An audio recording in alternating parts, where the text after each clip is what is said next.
નમસ્કાર વિદ્યાર્થી મિત્રો, તપોવન સાયન્સ એકેડમીમાં આપનું હાર્દિક સ્વાગત છે। વિદ્યાર્થી મિત્રો, આપણે આજે 11th સ્ટાન્ડર્ડ છે તેમાં ચેપ્ટર 2 કે જેમાં આપણે 3 સૃષ્ટિ વિશે ડિટેલમાં અભ્યાસ કર્યો છે। 3 સૃષ્ટિ, જેમાંની સૌથી પહેલી સૃષ્ટિ મોનેરા સૃષ્ટિ, ત્યાર પછી પ્રોટિસ્ટા સૃષ્ટિ અને ત્રીજી ફૂગ સૃષ્ટિ। હવે તમારું જે આ ચેપ્ટર 2 છે કે જેમાં પ્રાણી સૃષ્ટિ અને વનસ્પતિ સૃષ્ટિ વિશે આપેલું છે, પણ બહુ નજીવું, કારણ કે એના વિશે એટલે કે વનસ્પતિ સૃષ્ટિ વિશે તમને આખું ચેપ્ટર 3 આપેલું છે અને પ્રાણી સૃષ્ટિ વિશે આખું ચેપ્ટર 4 આપેલું છે। એટલે આપણે ફક્ત આ વનસ્પતિ સૃષ્ટિ અને પ્રાણી સૃષ્ટિ વિશે ઓવરવ્યૂ સમજીએ। તો આપણે ચોથી સૃષ્ટિ વિશે વાત કરીએ, અને એ ચોથી સૃષ્ટિ છે વનસ્પતિ સૃષ્ટિ। હવે આ જે વનસ્પતિ સૃષ્ટિ વિશે વાત કરીએ તો તમને જો ખ્યાલ જ હશે કે વનસ્પતિ છે તો વનસ્પતિ કે જેનો સમાવેશ સુકોષ કેન્દ્રીમાં થાય છે। સુકોષ કેન્દ્રી એટલે કે કોષ કેન્દ્ર પટલ જોવા મળે છે, તો એનો સમાવેશ સુકોષ કેન્દ્રીમાં થાય છે। પ્લસ આ જે વનસ્પતિ છે તો વનસ્પતિ કોષો કે જેમાં હરિત કણ આવેલા હોય છે, અને એ જે હરિત કણ છે કે જેમાં હરિત દ્રવ્ય આવેલા હોય છે, અને આ જે હરિત દ્રવ્ય છે કે જેના પરિણામ સ્વરૂપ પ્રકાશ સંશ્લેષણની પ્રક્રિયા થશે, અને પ્રકાશ સંશ્લેષણની પ્રક્રિયાથી ખોરાક બને છે। તો આવી રીતે વનસ્પતિ છે તો વનસ્પતિના કોષો જેમાં હરિત કણ આવેલા હોય છે, એ હરિત કણ કે જેની રચનામાં હરિત દ્રવ્ય હોય છે, અને એ હરિત દ્રવ્ય પ્રકાશ સંશ્લેષણની પ્રક્રિયા માટે જરૂરી એવા પ્રકાશનું શોષણ કરે છે, જેના લીધે પ્રકાશ સંશ્લેષણની પ્રક્રિયા થશે અને જેના પરિણામ સ્વરૂપ ખોરાક બને છે। હવે હરિત દ્રવ્યનો શું રોલ છે પ્રકાશ સંશ્લેષણની પ્રક્રિયા, એના વિશે પણ આપણે આગલા જે ચેપ્ટર્સ આવે છે તેમાં અભ્યાસ કરીશું।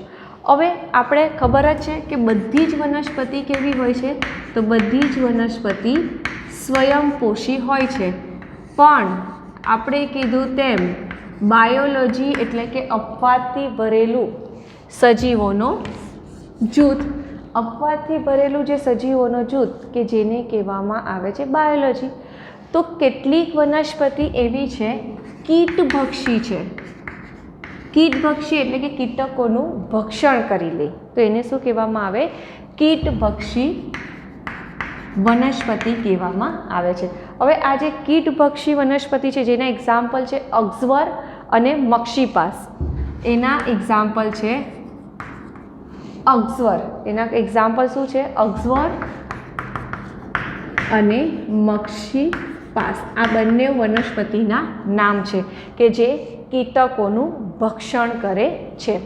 ત્યાર પછી કેટલીક પરોપજીવી હોય છે। પરોપજીવી દેટ મીન્સ કે બીજા પર ખોરાક માટે આધાર રાખે, એનું એક્ઝામ્પલ છે અમરવેલ। અમરવેલ ક્યારે પણ પ્રકાશ સંશ્લેષણ કરશે નહીં, એ શું કરશે? ખોરાક માટે અન્ય વનસ્પતિ પર જ આધાર રાખશે। જ્યારે આ અજગર અને મક્ષીપાસ એ કીટભક્ષી વનસ્પતિ તો છે, પણ એ પ્રકાશ સંશ્લેષણની પ્રક્રિયા તો કરશે। તો આવી રીતે વનસ્પતિ છે તો વનસ્પતિ કે જેમાં કોષ દિવાલ હાજર હોય છે, આ જેની મેઇન લાક્ષણિકતા છે કે એનામાં કોષ દિવાલ જોવા મળે છે, અને એ જે કોષ દિવાલ છે કે જે સેલ્યુલોઝની બનેલી હોય છે। કોષ દિવાલ હાજર હોય છે અને એ કોષ દિવાલ સેલ્યુલોઝની બનેલી હોય છે। હવે આપણે એના એક્ઝામ્પલ જોઈએ કે આ જે વનસ્પતિ સૃષ્ટિ છે તો વનસ્પતિ સૃષ્ટિ કે જેમાં દ્વિઅંગી, ત્રિઅંગી, આવૃત બીજધારી, અનાવૃત બીજધારી તેમજ લીલનો સમાવેશ થાય છે।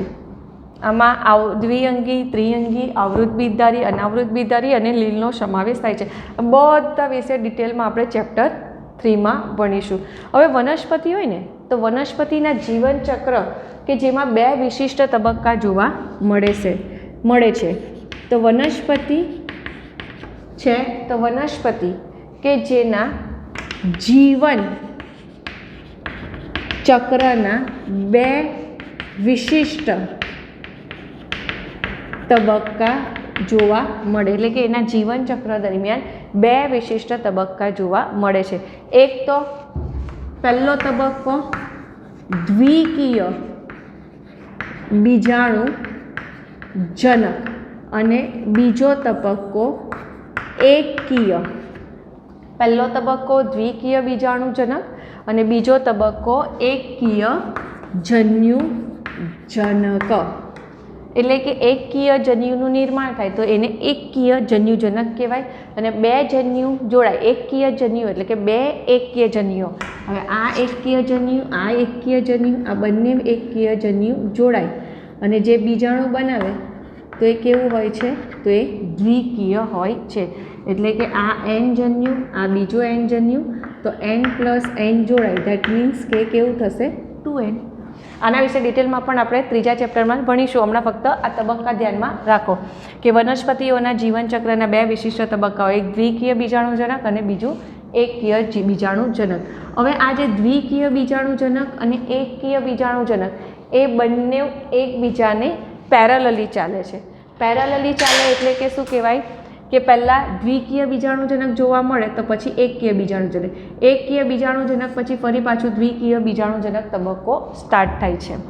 ફરી પાછું રિપીટ કરું છું કે દ્વિકીય બીજાણુજનક પહેલો તબક્કો, તો એના પછી એકકીય બીજાણુજનક તબક્કો સ્ટાર્ટ થશે.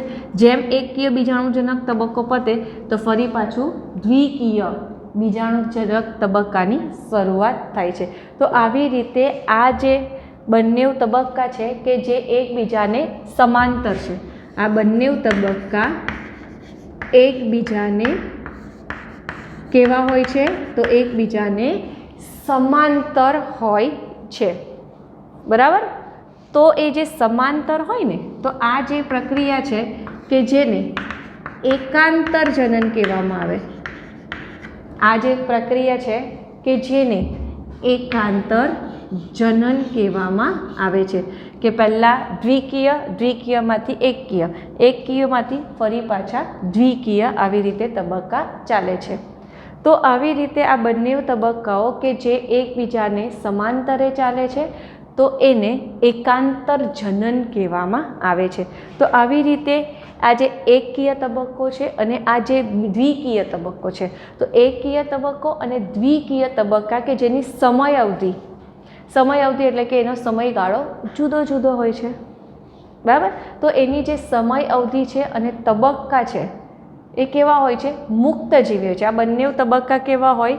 તો આ બંને તબક્કા મુક્તજીવી હોય છે. મુક્તજીવી એટલે કે સ્વતંત્ર રીતે થશે. આ બંને તબક્કા કેવા હોય છે? સ્વતંત્ર હોય છે. ભલે એકબીજા પર ડિપેન્ડેન્ટ છે પણ કેવા હોય છે? સ્વતંત્ર હોય છે, કે એકબીજા પર આધારિત હોય છે. અમુક તબક્કા એવા હોય કે જે મુક્તજીવી હોય છે, અમુક તબક્કા એવા હોય કે જે એકબીજા પર આધારિત હોય છે. તો આવી રીતે એકકીય તબક્કા અને જે દ્વિકીય તબક્કો છે, એકકીય તબક્કો અને જે દ્વિકીય તબક્કો છે કે જેની સમય અવધિ અને આ તબક્કા મુક્તજીવી છે એટલે કે સ્વતંત્ર થાય છે કે એકબીજા પર આધારિત છે, એ વનસ્પતિની જુદી જુદી જાતિ પર નિર્ભર છે. તો આ એકબીજાને સમાંતર થાય છે તો એને એકાંતર જનન કહેવામાં આવે છે. તો અહીંયા વિદ્યાર્થી મિત્રો બહુ નાનો વનસ્પતિ સૃષ્ટિનો ભાગ કમ્પ્લીટ થાય છે. ચાલો ત્યારે વિદ્યાર્થી મિત્રો હવે શરૂઆત કરીએ આપણે 5મી સૃષ્ટિથી. 5મી સૃષ્ટિ કે જેને પ્રાણી સૃષ્ટિ કહેવામાં આવે છે. પ્રાણી સૃષ્ટિ એટલે કે એમાં આપણો પણ સમાવેશ થઈ ગયો. બરાબર? હવે આ જે પ્રાણી સૃષ્ટિ છે કે જેમાં આપણો પણ સમાવેશ થઈ ગયો. હવે ચલો આપણે પહેલાં નોર્મલ વાત કરીએ. હવે પ્રાણી વિશે તો તમને ખબર જ હશે, કારણ કે 5 સૃષ્ટિનું વર્ગીકરણ તો તમે ભણી જ ગયેલા છો. એટલે પ્રાણી સૃષ્ટિ કે જે કેવા હોય છે સુકોષ કેન્દ્રી. સુકોષ કેન્દ્રી દેટ મીન્સ કોષ કેન્દ્ર પટલ જોવા મળે છે. પછી એમાં કોષ દિવાલનો અભાવ હોય, કોષ દિવાલનો અભાવ જોવા મળે છે. પ્લસ આ જે પ્રાણી સૃષ્ટિ છે તો પ્રાણી કોષ કે જેમાં તારા કેન્દ્ર જોવા મળે છે. હવે આ જે પ્રાણી છે તો પ્રાણીઓની વાત કરીએ તો એ લોકો ખોરાક માટે પ્રાણી સૃષ્ટિમાં સમાવેશ થતા જે જુદા જુદા પ્રકારના પ્રાણીઓ છે કે જે ખોરાક માટે પ્રત્યક્ષ કે પછી પરોક્ષ, પ્રત્યક્ષ એટલે કે ડાયરેક્ટલી, બરાબર, ડાયરેક્ટલી કે ઇનડાયરેક્ટલી એ શું કરે છે, ખોરાક માટે વનસ્પતિ પર આધાર રાખે છે. હવે ઘણા પ્રાણીઓ એવા છે જેમ કે તૃણાહારી, તો જે તૃણાહારી જે હોય તે વનસ્પતિનો ખોરાક તરીકે ઉપયોગ કરે. હવે જે માંસાહારી હોય તો માંસાહારી જે હોય જે તૃણાહારીનો ખોરાક તરીકે ઉપયોગ કરે. હવે કેટલાક મિશ્રાહારી હોય છે. હવે મિશ્રાહારી એટલે કે એ વનસ્પતિ પણ ખાશે અને પ્રાણીને પણ ખાશે. તો એવી રીતે પ્રાણી સૃષ્ટિ છે તો પ્રાણી સૃષ્ટિમાં ઘણી બધી વિવિધતા જોવા મળે છે. હવે એમાં આ જે પ્રાણી સૃષ્ટિ છે તો પ્રાણી સૃષ્ટિ કે જેમાં ખોરાકનું પાચન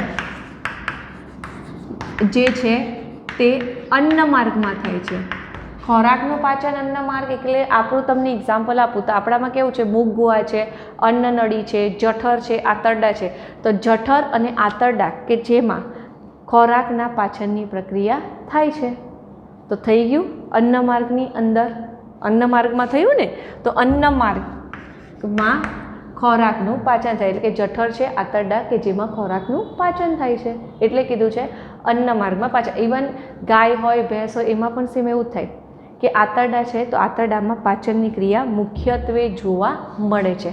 હવે પ્રાણી હોય તો પ્રાણીઓ કે જેમાં ખોરાકનો સંગ્રહ કાં તો ગ્લાયકોજન સ્વરૂપે થાય અથવા તો ચરબી સ્વરૂપે થાય છે. આપણે બધા કહીએ ને જે હેલ્ધી હોય એને કહે કે તારામાં ચરબીનો ભરાવો થયેલો છે, તો એ લોકોમાં ખોરાકનો જે સંગ્રહ છે એ ગ્લાયકોજન અથવા તો ચરબી સ્વરૂપે થાય છે. હવે પોષણ પદ્ધતિની વાત કરીએ તો કેવા હોય, વિષમપોષી. પોષણ પદ્ધતિ વિશે આપણે વાત કરીએ તો એની પોષણ પદ્ધતિ કેવા હોય, વિષમપોષી. વિષમપોષી એટલે પ્રાણીઓ જે હોય ને તે પોતાનો ખોરાક જાતે બનાવતા નથી, એણે ખોરાક માટે વનસ્પતિ અથવા તો પ્રાણી પર જ આધાર રાખવો પડે છે. હવે આપણે ખબર એક વર્ડ RH વિટેકરના વર્ગીકરણ છે તે દરમિયાન જોઈ ગયા, પ્રાણીસમ પોષણ પદ્ધતિ જોવા મળે છે. તો પ્રાણીસમ એટલે શું કહેવાય કે ખોરાક છે તો ખોરાકને અંતઃગ્રહણ કરે છે એટલે કે પ્રાણી હોય, તમે ગાય જો, ભેંસ હોય કે આપણે જોઈએ, આપણે શું કરીએ, ખોરાક મોઢા દ્વારા અંદર લઈએ છીએ. તો જે ખોરાક મોઢા દ્વારા અંદર લઈએ ને તો એને કહેવાય અંતઃગ્રહણ, બરાબર. અંતઃગ્રહણ થઈ જાય પછી પાચન માર્ગમાં એનું પાચન થાય છે.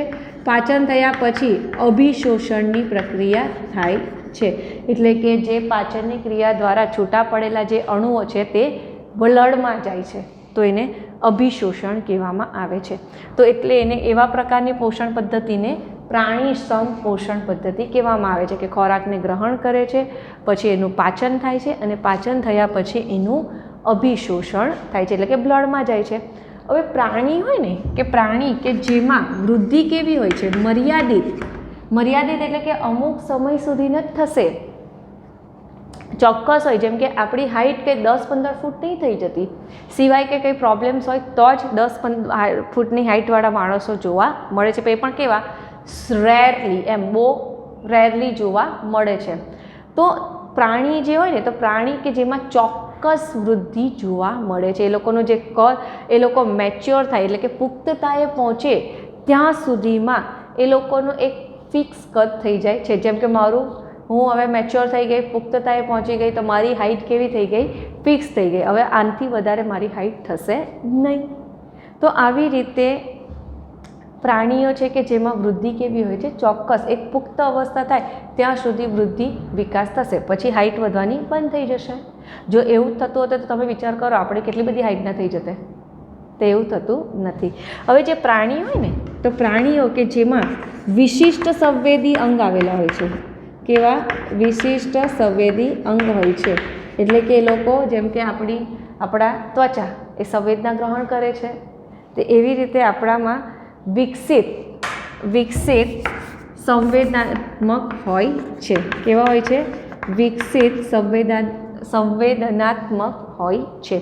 તેમજ ચેતાચાલક ક્રિયાવિધિ જોવા મળે છે અને ચેતાચાલક ક્રિયાવિધિ જોવા મળે છે. હવે આના વિશે બહુ વિચારવા નહીં જતા. આ વિકસિત સંવેદનાત્મક અને ચેતાચાલક ક્રિયાવિધિ છે એના વિશે હાલ પૂરતું બહુ વિચારતા નહીં. હવે તમે એમ કહેશો કેમ ટીચર એવું? તો એનું રીઝન છે કે તમારા જે પાછલા ચેપ્ટર છે ને 21 તેમાં આ ચેતાચાલક ક્રિયાવિધિ બધું આવશે. એટલે કે એક પ્રકારનું ઉર્મિવેગનું વહન. આ ચેતાચાલક ક્રિયાવિધિ એટલે શું કહેવાય કે ધારો કે કોઈ આપણે ગરમ વસ્તુ પર હાથ મૂકીએ છીએ તો એનો સંદેશો આપણા મગજ સુધી જાય, એટલે મગજ આપણા હાથને સંદેશો આપશે, ત્યાંથી ખસાડે. તો એવી ક્રિયાવિધિને ચેતાચાલક ક્રિયાવિધિ કહેવામાં આવે છે. હવે પ્રાણી છે ને, તો પ્રાણીઓ જે છે ઓલમોસ્ટ ઉચ્ચ કક્ષાના પ્રાણીઓ છે કે જે લિંગી પ્રજનન દર્શાવે છે, એટલે કે જે નર અને માદા, બરાબર, નર અને માદા જે હોય તેમાં મેથુન ક્રિયા થાય છે. બરાબર, નર અને માદા હોય કે જે મેથુન ક્રિયા દ્વારા લિંગી પ્રજનન કરે છે. નર અને માદા કે જે મેથુન ક્રિયા દ્વારા શું કરે છે? તો લિંગી પ્રજનન કરે છે. અને પ્રાણીઓ છે કે જેમાં ભ્રૂણ વિદ્યાકીય વિકાસ જોવા મળે છે. ભ્રૂણ વિદ્યાકીય વિકાસ જોવા મળે છે. હવે ભ્રૂણ વિદ્યાકીય વિકાસ વિશે થોડું આપણે સમજીએ તો આ ધારો કે આ નરજન્યુ છે અને માદાજન્યુ છે. બરાબર, આ નરજન્યુ છે, માદાજન્યુ છે. હવે નરજન્યુ માદાજન્યુનું જોડાણ થશે અને જોડાણ થઈને ફલિતાંડ બને છે. પછી એ જે ફલિતાંડ છે ને, તો એ ફલિતાંડ સમભાજનની ક્રિયા કરશે અને સમભાજનની ક્રિયા દ્વારા ભ્રૂણનું નિર્માણ કરે છે. અને ત્યાર પછી એ જે ભ્રૂણ છે કે જેમાંથી બાળ પ્રાણીનું નિર્માણ થાય છે. તો આવી રીતે મેથુન ક્રિયા દ્વારા નરજન્યુ માદાજન્યુનું જોડાણ થશે, જેને આપણે કહીશું લિંગી પ્રજનન, જેના દ્વારા ફલિતાંડ બનશે. એ ફલિતાંડ સમભાજનની ક્રિયા કરશે, સમભાજનની ક્રિયા કરશે એટલે ભ્રૂણનું નિર્માણ થાય છે. એટલે કે ફલિતાંડમાંથી ભ્રૂણ બનશે અને એ ભ્રૂણ છે જે જુદા જુદા તબક્કામાંથી પસાર થશે અને ફાઇનલી બાળ પ્રાણીનું નિર્માણ કરે છે. અને એમાં ઘણા બધા પ્રાણી સૃષ્ટિ છે, તો પ્રાણી સૃષ્ટિ કે જેમાં ઘણા બધા સમુદાયનો સમાવેશ થાય છે, જેમ કે પૃથુકૃમિ, સૂત્રકૃમિ, સછિદ્ર, સંધિપાદ, નુપૂરક, ત્યાર પછી સસ્તન, વિહક, ઉભયજીવી, ઘણા બધા જૂથનો સમાવેશ થાય છે, જેના વિશે આપણે ચેપ્ટર 4માં અભ્યાસ કરીશું. તો અહીંયા આપણો પ્રાણી સૃષ્ટિનો ટૉપિક કમ્પ્લીટ થયો. એક્ઝામમાં પૂછાય તો આટલું તમારે લખી દેવાનું. અને આ તમને થોડી એક્સ્ટ્રા માહિતી સમજાવી એટલે તમને ખ્યાલ આવે કે ફલિતાંડ છે તે ફલિતાંડ એ ભ્રૂણ વિકાસની પ્રક્રિયા કરશે અને એમાંથી બાળ પ્રાણીનું નિર્માણ થાય છે. ચાલો વિદ્યાર્થી મિત્રો, આપણી અહીંયા જે 5 સૃષ્ટિનું જે વર્ગીકરણ છે તેના વિશે આપણે માહિતી મેળવી. હવે આપણે એને ચાર્ટ દ્વારા સમજીએ. એને આપણે શેના દ્વારા સમજીએ? તો ચાર્ટ દ્વારા સમજીએ. હવે આપણે અહીંયા લખીએ 5 સૃષ્ટિ. હવે એ જે 5 સૃષ્ટિ છે, તો હવે 5 સૃષ્ટિ કે જેમાં કોનો સમાવેશ થાય છે, હવે તમને એનો આઈડિયા તો આવી જ ગયો હશે. હવે એ જે 5 સૃષ્ટિ છે કે જેમાં સૌથી પહેલાં આપણે વાત કરીએ તો મોનેરા સૃષ્ટિનો સમાવેશ થાય છે. ત્યાર પછી પ્રોટિસ્ટા સૃષ્ટિનો સમાવેશ થાય છે. પ્રોટિસ્ટા પછી ત્રીજી હોય તો ફૂગ સૃષ્ટિ, ત્યાર પછી ચોથી વનસ્પતિ સૃષ્ટિ અને પાંચમું પ્રાણી સૃષ્ટિ. તો આવી રીતે ટોટલ 5 સૃષ્ટિ જોવા મળે છે. હવે આપણે મોનેરા સૃષ્ટિ જે છે, તો મોનેરા સૃષ્ટિ કે જેમાં આપણે 2 જૂથ વિશે ભણી ગયા. એક તો આર્કીબેક્ટેરિયા અને બીજું યુબેક્ટેરિયા. બરાબર. હવે આ જે મોનેરા છે, તો મોનેરા કે જેમાં આપણે આર્કીબેક્ટેરિયા અને યુબેક્ટેરિયા વિશે ભણી ગયા. આર્કીબેક્ટેરિયા કે જેમાં હેલોફાઇલ્સ, મિથેનોજન્સ અને થર્મોએસિડોફિલસ વિશે જોઈ ગયા. અને આ યુબેક્ટેરિયા કે જેમાં હવે આ યુબેક્ટેરિયા કે જેમાં તમે યુબેક્ટેરિયા વિશે વાત કરીએ તો જેમાં તમે સાયનોબેક્ટેરિયા વિશે જોઈ ગયા. ત્યાર પછી પરપોષી બેક્ટેરિયા વિશે જોઈ ગયા અને માઇકોપ્લાઝમા વિશે ભણ્યા. આમાં હેલોફાઇલ્સ, મિથેનોજન્સ અને થર્મો એસિડોફિલસ વિશે ભણ્યા. તો આટલી વસ્તુ આપણે ભણ્યા. હવે આપણે વાત કરીએ પ્રોટિસ્ટા સૃષ્ટિ. હવે આપણે પ્રોટિસ્ટા સૃષ્ટિ કે જેમાં સૌથી પહેલાં ક્રાઇસોફાઇટ્સ વિશે ભણ્યા. બરાબર ને? પ્રોટિસ્ટા સૃષ્ટિ કે જેમાં સૌથી પહેલાં આપણે ભણ્યા ક્રાઇસોફાઇટ્સ.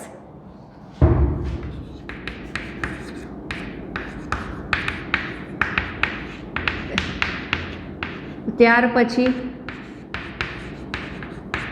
ડાયનો ફ્લેજેલેટ્સ વિશે ભણ્યા. હવે ડાયનો ફ્લેજેલેટ્સ છે, તો ડાયનો ફ્લેજેલેટ્સ પછી આપણે ભણ્યા યુગ્લિનોઇડ વિશે. યુગ્લિનોઇડ વિશે ભણ્યા. યુગ્લિનોઇડ છે, તો યુગ્લિનોઇડ પછી સ્લાઇમ મોલ્ડ અને સ્લાઇમ મોલ્ડ પછી પ્રજીવો વિશે ભણ્યા. હવે આપણે જે આ પ્રજીવો વિશે ભણ્યા, તો પ્રજીવો પણ ટોટલ પાછા 4 જૂથમાં ડિવાઈડ થાય છે. એક તો અમીબાસમ, પ્રોટોઝુઅન્સ, ત્યાર પછી પક્ષમ. બરાબર. અમીબાસમ પછી પક્ષમધારી, પછી પક્ષમધારી પ્રોટોઝુઅન્સ. ચાલો, પક્ષમધારી પ્રોટોઝુઅન્સ પછી કસાધારી પ્રોટોઝુઅન્સ અને કસાધારી પછી આપણે ચોથું જોયું બીજાણુધારી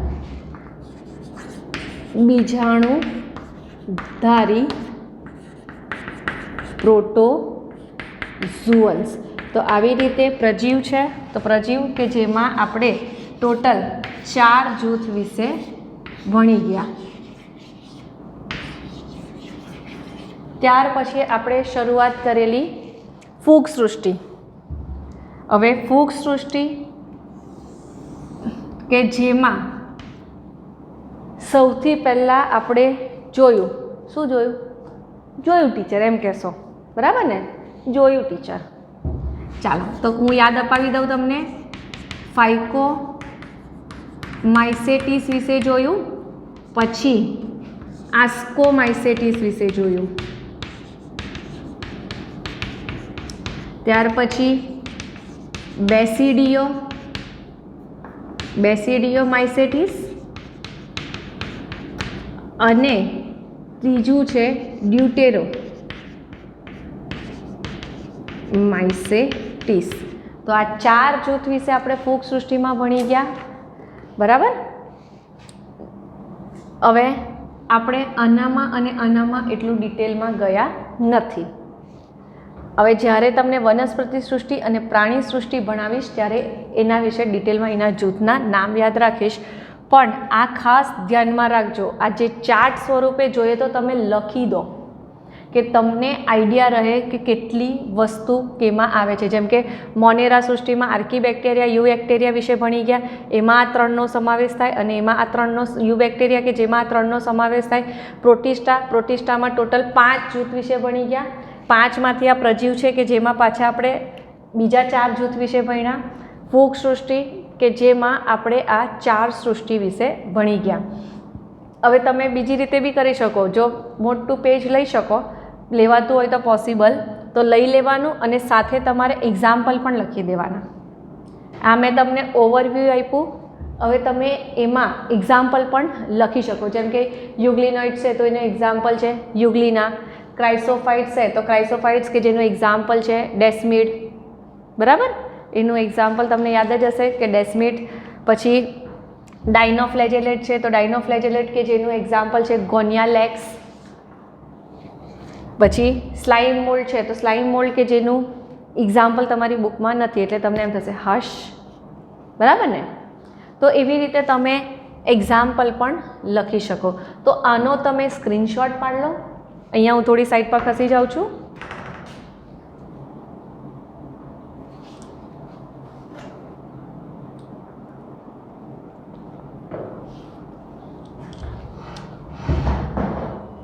ચાલો, સ્ક્રીનશોટ તો પડાઈ ગયો હશે. હવે અહીંયા આપણી જે 5 સૃષ્ટિ છે તેનું વર્ગીકરણની વિશેની માહિતી આપણી કમ્પ્લીટ થઈ. હવે આપણે નેક્સ્ટ લેક્ચર કે જેમાં અભ્યાસ કરીશું કે RH વિટેકર છે તો RH વિટેકર કે જેણે વાયરસ, વિરોઇડ્સ અને પ્રાયન્સ, તો આ જે વાયરસ, વિરોઇડ્સ અને પ્રાયન્સ કે જેનો સમાવેશ એમણે આ 5 સૃષ્ટિમાં કર્યો નથી, બરાબર.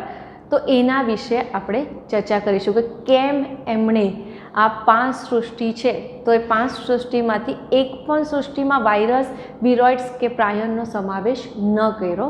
તો એના વિશે નેક્સ્ટ વિડીયો આપણે જોઈશું. ત્યાં સુધી બાય.